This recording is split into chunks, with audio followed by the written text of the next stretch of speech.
Hey guys, straight back at it once again with a brand new video for you, and welcome to episode 6 and day 5 of our week of MotoGP 15. I hope you guys have been enjoying the content so far. Last time out, we went to Catalonia and won, and we went to Assen and was, I know that says 4th, it was actually 6th. I got screwed by the timing glitches again, which was really friggin' annoying. But, yeah, also, we finally saved up enough GP credits to buy the top-of-the-range Honda NSF 250. So I am now on the best bike. That's the good news. The bad news is that I also lose all my development on my previous Mahindra. So now I'm kind of fighting from scratch here. And what doesn't help is that the next round is the Saxon Ring, which is the shortest track on the calendar, which is not great if you're trying to play catch-up. So I've now got to, kind of play catch-up with the other Honda top runners with a bike that, I had a level 2 chassis and like a level 1 engine and level 2 other parts as well on the bike already, so I've kind of got to play catch-up now with all this, so it's going to be a little bit annoying, but I'm going to try and find a way to make it work. In the meantime, I'm just going to pull up the comments from yesterday's video in the meantime, just a second, while I pull that up and answer some of your questions in the video later on. Thanks for all the questions again, by the way. They've been really, really good, actually. So I do really appreciate the fact you guys, want my opinions on all this stuff. And if you haven't checked it out already, I also put up a new column on the website, my website, harrison101.com. It's about Tito Rabat and why I think he might be in a bit of trouble in terms of his title fight at the moment with Johan Zarco. It's also my 100th blog on the website. I'll put a link to it in the description as well in case you haven't seen it already. So if you haven't seen it, you can check that out too. But yeah, I've got the comments right here. So I'll answer the first one now while we set this race up. Yeah, 25%. Standard. Yeah, all that's good stuff. Right, let's go. Danny Brennan asking me, should Danny Pedrosa have come back as soon as he did from surgery and struggle on the Honda bike, or rest, recuperate, and come back at 100% for 2016? Good question. I feel like arm pump really is, it's not a game-breaking or season-ending injury. I mean, if anything, it's become a bit of a trend in recent times. Paul Espargaro has had arm pump this season. Alex Rins has had arm pump taken care of this season in surgery. So I don't think, arm pump is a situation where, resting it might not even help. Like, it's just, you've got to come back to ride eventually, and there's a chance it can always come back with arm pump surgery. So I talked about it a lot on a previous Stray TV about Pedrosa's arm pump, the fact he had to miss 2 rounds, and that, it was quite a brutal situation in that regard for Danny, but arm pump is not a season-ending injury, and, riders ride through pain all the time. Like Ian Oney rode in Le Mans with a broken leg, and Christian Edon did the same thing in BSB this year. He's ridden a race with a broken leg, so that's just kind of like the nature of the beast, really, more than anything else. So yeah, not a deal breaker, and Repsol Honda having the nagging factor of basically trying to find a replacement for the rest of the season might have been a bit of a problem too, actually. Right, I've not got any data packs for this thing either. I've just got to ride it and see what happens. The only thing about this livery as well, though, is that the Oakley logo is like black for some reason, so it's just kind of like sticking there, really. You couldn't have done it the other way around, like a Need for Speed game where you can change the livery colours, but no, not a big deal. Right, let's see how this Honda holds up. Let's see, other questions. Miles Pardo asking, could you see Jonathan Rea in MotoGP anytime soon?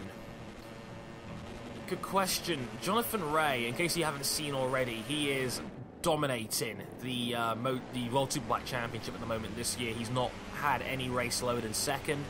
He's got something like a 120-point lead in the championship. He's probably going to win the title in a couple of rounds' time.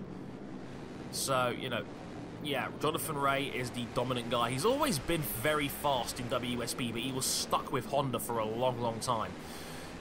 He was always waiting on Livio Suppo, the team boss over there at Repsol Honda. It was always kind of waiting on him to see if a top seat would drop, but then Casey Stoner fell into his lap, and then Marc Marquez fell into his lap. So, you know, he's just kind of been very unlucky in that regard that Jonathan was never given a call. He filled in for him a couple of times as a stand-in, but never as a full-time rider.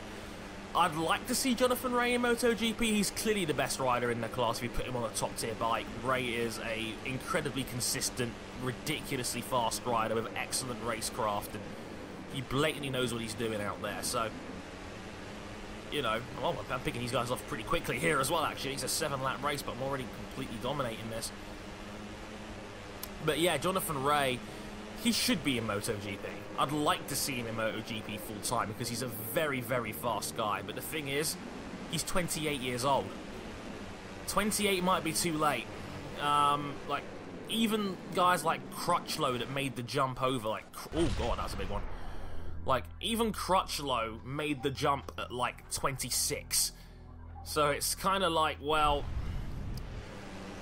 like, has Crutchlow worked out? Yeah, he's justified his place, but he's never been a title contender, even though he made the jump. I know he's not been given a factory ride or anything until now, but, you know, it's not really worked out for him in that department. But, you know, I'd like to see him there. The question is, who gives him a chance? That's the only problem with it, really. There's Haneker and was that Quartararo that dropped there? Didn't see who that was. I'm trying to go anything outside of Masbu here. Actually, I might try to cut back in. Actually, there we go. Yeah, there's Masbu taken care of. Niccolo Antonelli next, P6. I shouldn't be trying to force the issue so much, given that I've got 6 laps to play with here. But we'll see what happens. But yeah, on Jonathan, should be in MotoGP. Don't see where he rides. That's the problem. Who's going to give him a chance? And if so, is it going to be on anything that even matters? Like, I know Aprilia have let Melandri go, and they're thinking about, you know, I know Michael Lafferty's filling in just for this weekend. Beyond that, I don't know what the deal is going to be. Maybe they give Alex Hoffman a call, because I know he's done a lot of work with Aprilia before Hoffman, so I don't know. It's like, you know, you've got him, but then you've also got Tito Rabat in Moto2, you've got Johan Zarco, and I'm 99% sure Zarco will be given a factory ride next year. Not a factory ride, but at least a decent Moto2 seat, because Zarco is French, and Dorna apparently really, really, really badly want a French star in MotoGP again after, you know, Randy de Punier didn't really work out. Whoa! Ran into Navarro. What the hell was Navarro doing there?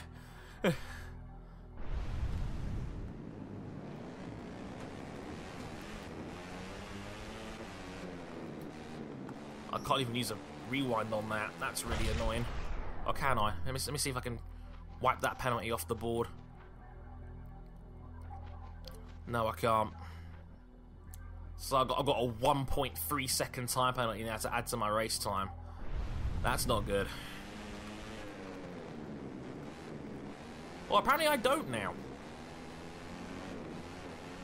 It just got wiped off the board for some reason. Okay.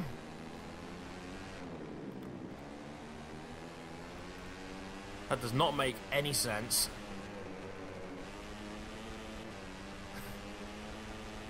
Like the timing screens are it's only like a minor problem with this game, but it's one that Milestone really should try and patch. We just see more proof of it right there and then. But for once, it's nice to see a timing glitch actually work in my favour for once. Randy outside Oliveira at the waterfall, bruh. Yeah, this Honda's a beast.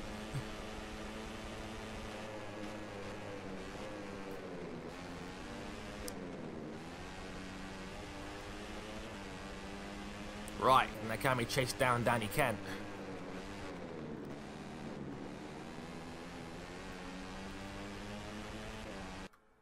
Just gonna pause it just a second so I can scroll down and get some more questions. Yeah, Craig Graham, so Shed Boy for Life, and Andrew Bannister both asking me, Who do you think's on the hot seat for guys that could lose their rides at the end of the season?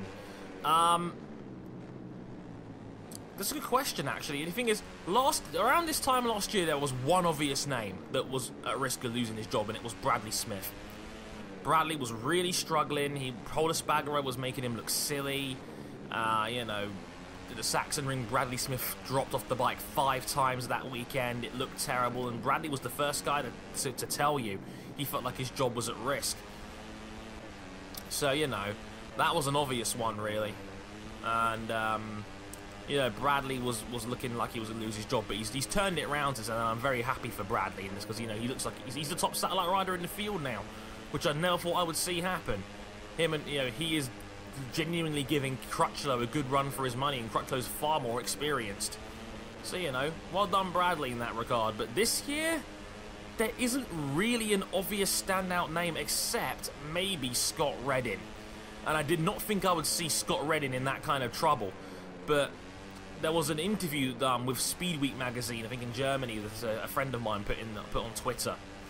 And it was it was an interview, I think, with Marco Bartolome, the team boss at Mark VDS, and he was talking about that Redding's job might be at risk if he doesn't improve in the next 3 or 4 races. And I think there was a clause in Redding's contract that if he doesn't get in the top 7 of the championship, they have the right to cancel his contract. Which I was like, what?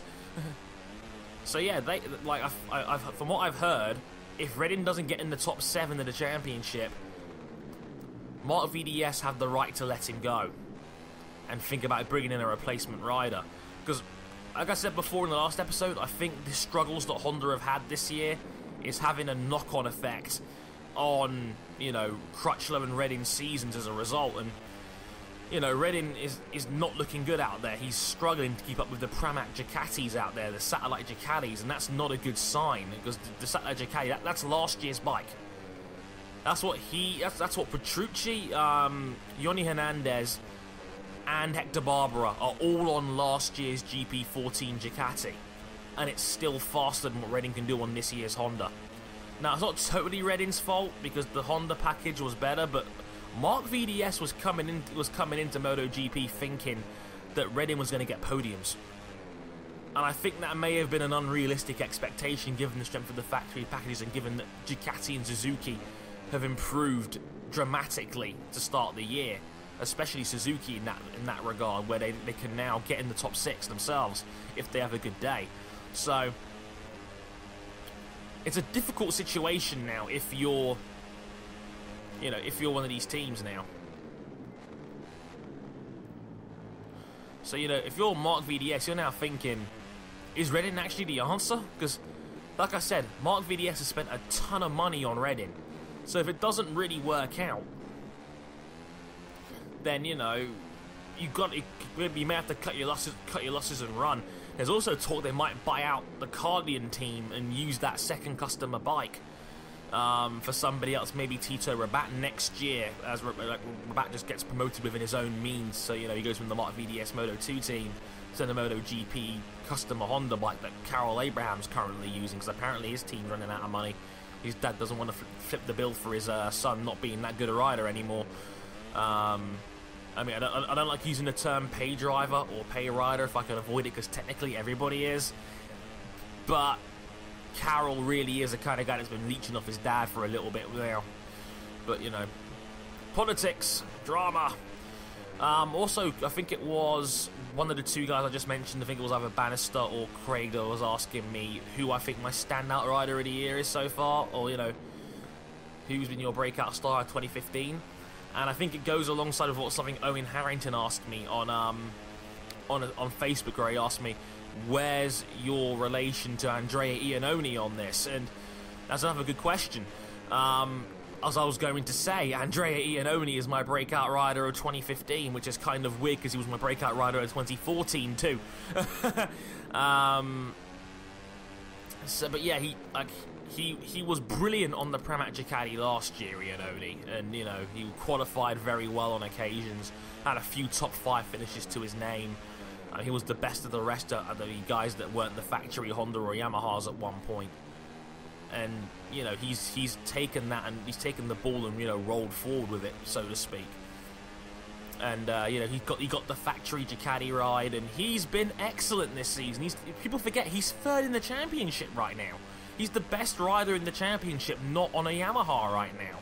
Given, you know, we know Marquez's documented struggles and whatnot, but Ian Oney's been the best of the rest, and he's ridden very well, especially considering he's had a broken leg and he's been injured twice this season and is still very, very consistent. You know, he's now a top 6 runner almost every given weekend. He's had a couple of podiums to his name, as well as that, and you know, he's in the top 5 regularly. He's had some tremendous battles this season with Marquez and others. So yeah, my breakout rider so far this season has been Andrea Iannone. I think he's been excellent so far this year. Bradley Smith deserves some praise as well. But here we go, we're going to come over the line and take the win in the Saxon Ring. I'm very happy we won that one. This Honda is quick, make no mistake. This Honda is really friggin' quick. I did not think I was going to win this race by 7 seconds. And just like that, we're only 57 points off the top now. We're closing in on Vasquez for a top 4 spot in the championship. So this Honda is really coming through quite nicely now.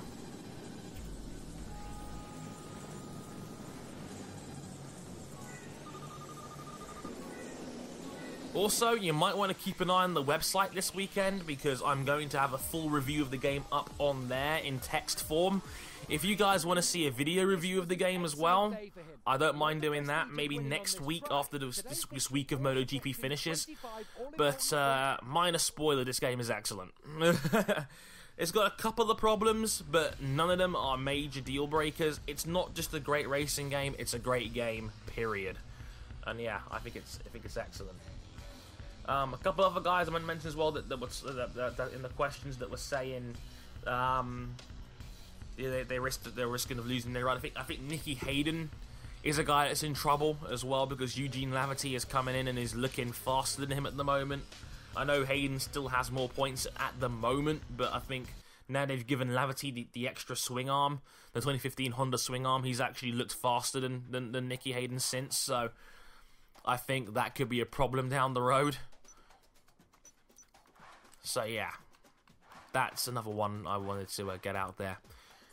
Okay, so we're going up to round 10 next, which is Indianapolis.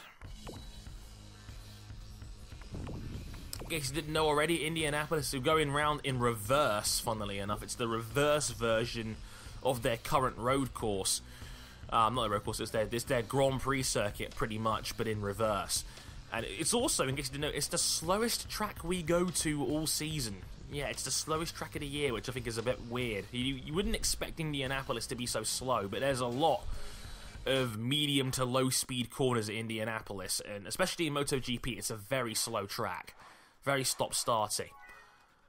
Now, to make things more interesting, and because you guys are going to mention this, we're up in the difficulty to simulation. The highest difficulty setting on the board.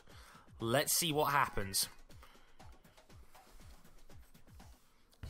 Looking forward to seeing this game at its maximum, seeing if I can get up there and really grit it out there. But, well, I don't think I had any other questions in there. Saying as well, thanks for answering my question. How old were Checo and Biaggi when they won the title in WSBK? I don't think it's age that's the problem, but Rossi is a racer and a fan to the highest amount. I wouldn't be surprised if Rossi's career went on for another 10 years. He could win MotoGP again, Superbikes, Rally, Le Mans, Suzuka 8 hours in that time. Ryan Sandel is a very big Rossi mark, clearly. Ironic given he's on my loading screen right now. Max Biaggi won the World Superbike title at 40. Rossi... Why would Rossi ever go to World Superbikes when he's got everything he needs in MotoGP? There is zero reason for him to go to World Superbikes when MotoGP has been so good to him, and the fact he's Valentino Rossi. Valentino Rossi will go for as long as Valentino Rossi wants to go on for. I know he wants to do the Suzuka 8 hours at one point, which has got such a... Like, I'm really looking forward to the Suzuka 8 hour race coming up later this month. The lineup is absolutely stacked. Casey Stoner is going to be there. Pol Espargaro is going to be there. Bradley Smith is going to be there. As well as Rionichi Kianari from BSB is going to be down there. I'm hearing who else? I think it's Alex Lowe's is going to be down there for Suzuki as well. So yeah, there's a lot of really, you know, very, very good. I think it's one of the most stacked Suzuki lineups I've ever seen. So if you haven't seen it, I think it's going to be aired on Eurosport. I think on July 26th. I think it is. But yeah, so yeah, really looking forward to that. Oh, it's a track race as well. Okay.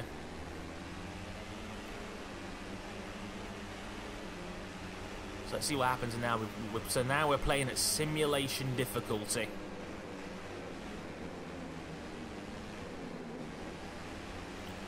Or as Arav might say, full simulation.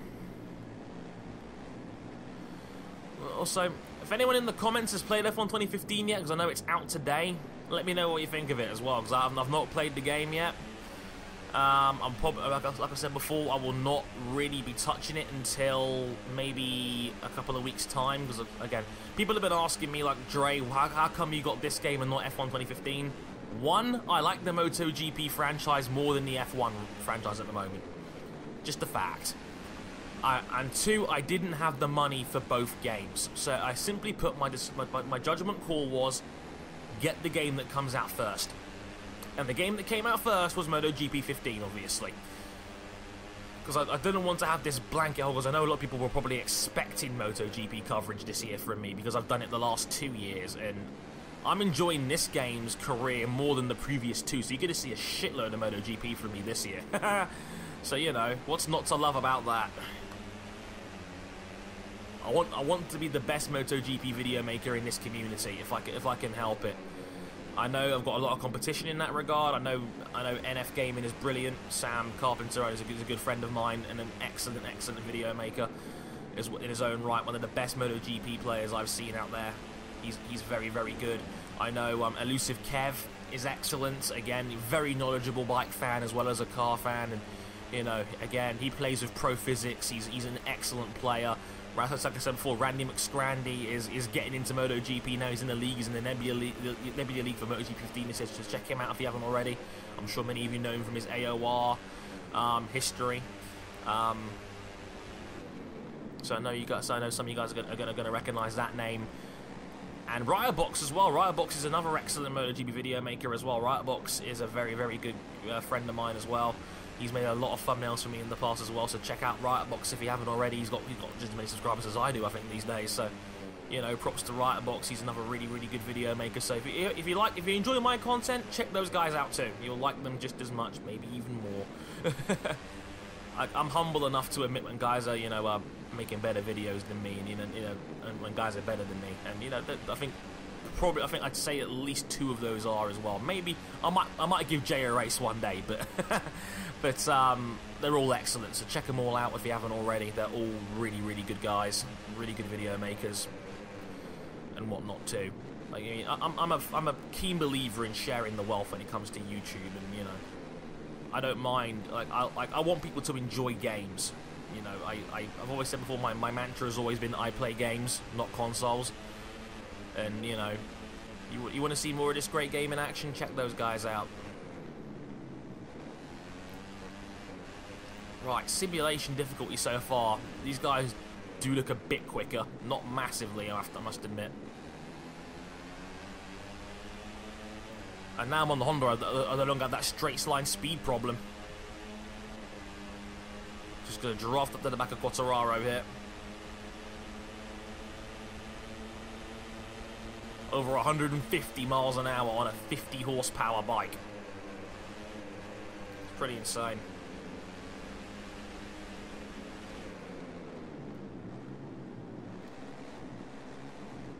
Come on, man, I want to win at Indy. I love Indianapolis. Not so much the road course, but the oval, obviously, but, you know, at least we ride like one straight of the oval, I suppose.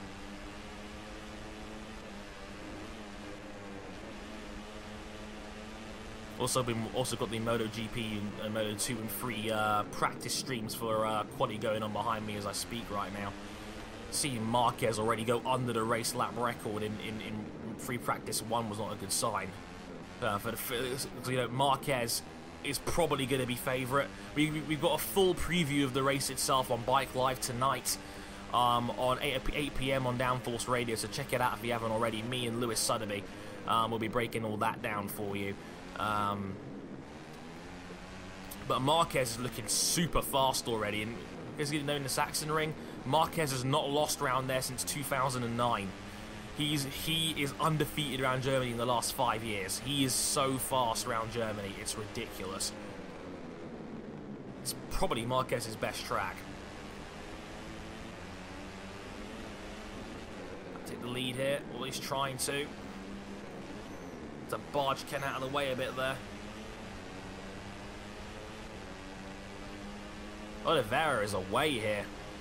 Also, got to say, get well soon to Miguel. He had a huge crash in free practice 1 this morning, and he's broken a metacarpal in his hand as a result. So he's already out. He will not race this Sunday. He's gone back to Portugal to have surgery on it. So Oliveira is out for the weekend, which is a shame. I wish him a speedy recovery.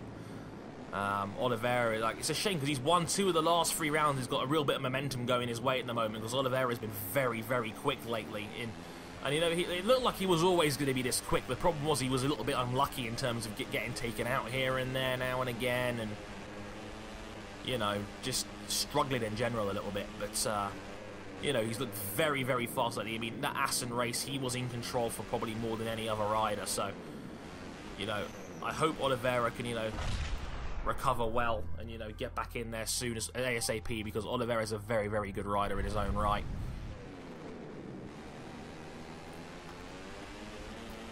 Can't drop Danny Kent either. He's still behind me right now.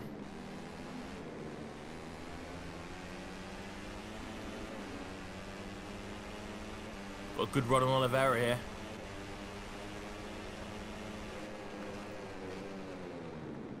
And we got him. But it looks like I'll be sticking to simulation for the rest of the season then. Who knew I was actually semi-competent at this game? Who needs Galicia?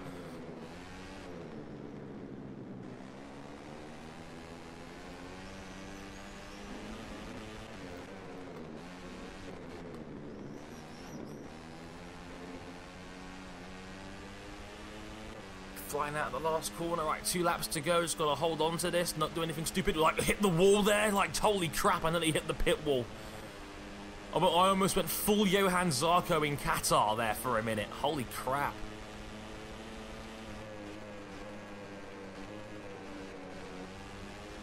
Also, accidentally just hit my 5th gear override for some reason. Because you can, even if you take a manual gearbox, you can override it by, you think, using A and X on my controller here. So yeah, Miguel's still keeping up with me now, so got to be a little bit careful.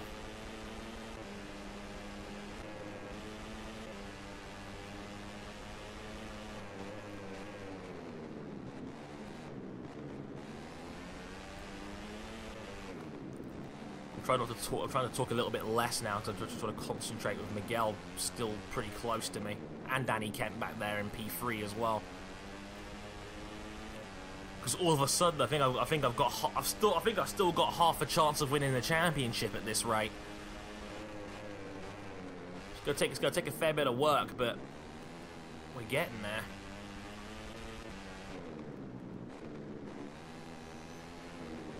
I remember last year's game. I remember I had a brilliant scrap with Tito Rabat on this track.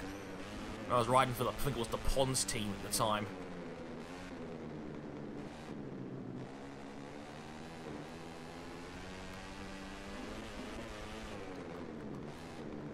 So that we're now 2 seconds up. Wow, that must have been a Banzai second to the last sector. I just bit my tongue, which is really painful. Ow!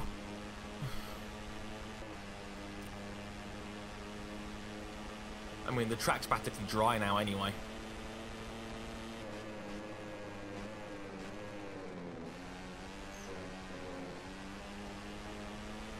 See, Oliveira, Kent, Quartararo, Navarro, Vinales in 6th.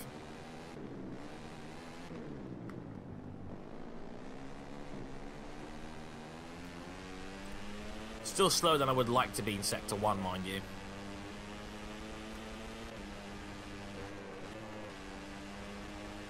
But yeah, I hope you guys are happy with the simulation upshift.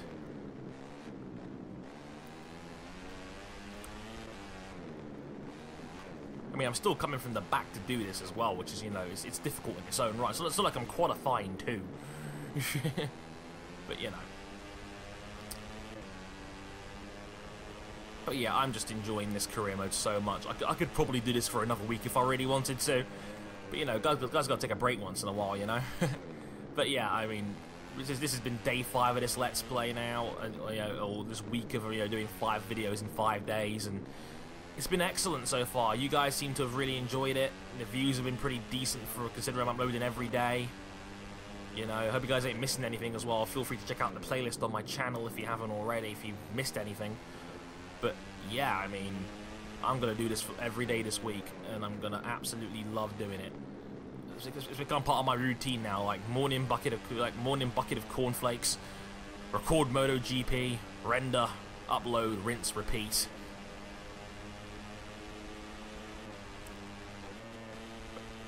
There's another win.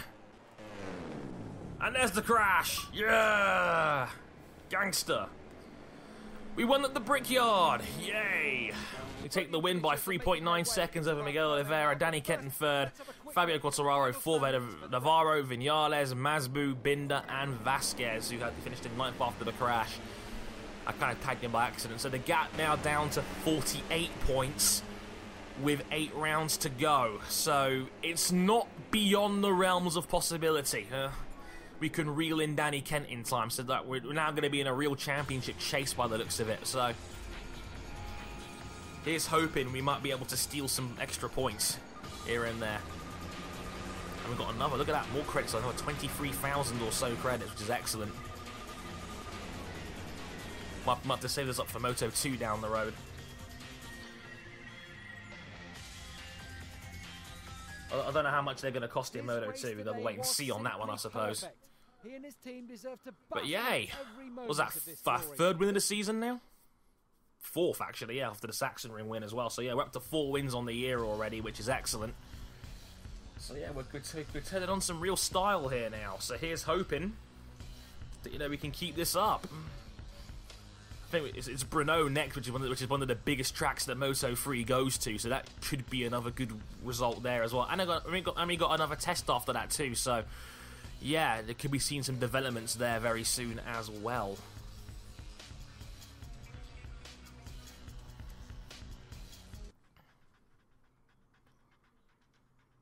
One minute while this finishes loading up. Yep. Ah, here we go.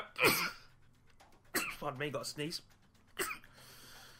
Ugh, but yeah, okay, so let's see what the offers are at the moment. Nothing from MotoGP just yet, no surprises there. Some good Moto 2 teams having the knock though. Athena Forward Racing, Gresini Moto 2, Speed Up offering a seat, so a top Moto 2 seat already available to me if I want it. So I could be Sam Lowe's teammate. Tech 3, the Petronas boys, QMMF, the Pizza Team, Ioda, Tasca Scuderia, JP Moto, JIR, the Sports Millions team, and the Idemitsu team. That's Taka Nakagami's team. And we've also got, you know, 4 Moto 2 sponsors at the moment, but none of them are the top level reward, which is kind of unfortunate. Like, you'd think Oakley, who know how good I am in Moto 3, would have been offering me a Moto 3 job, but yeah. Looks like pretty much everybody, every seat in Moto 3 is now available. Don't worry, I will not be changing teams. I like where I'm at right now. I have not got a reason to change. So, I'm going to stick around for now at least. So Marquez keeps his streak of winning in America going. Yeah, like he's been undefeated in America since he joined MotoGP, which is funnily enough.